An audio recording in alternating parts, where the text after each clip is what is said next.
At ito na nga mga pare, kami ay tatakbo ulit ni Mrs.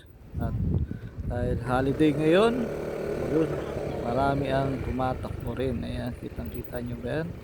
At parang late na kami kasi napakarami ng tao dito sa Neapolitan. Ayan. Sa mga hindi nakakapag-jogging dyan, try nyo paminsan-minsan pagpapawis. Ayan, ang dami ng tao ngayon. Parang late na talaga kami pero napakaaga pa mga pare. Ang oras pa lang ay 5:45 AM. Ayan. Grabe.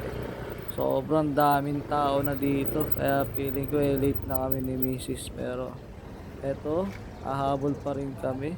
At nakapag-park na kami dito sa may 7-Eleven. O diba? At maganda yung nagpapawis tayo paminsan-minsan para tayo ay healthy kahit papano. At syempre medyo mabigat tayo, kaya kailangan nating magpapawis. At pag di tayo nagpapawis baka lalo tayong lumobo. Kaya eto, tayo ay magpapapawis. At sinamahan ko na rin si Mrs. dito dahil gusto niya magpapayat at mag-jogging at sobrang payat na ng ating misis. Tayo eto, mataba pa rin.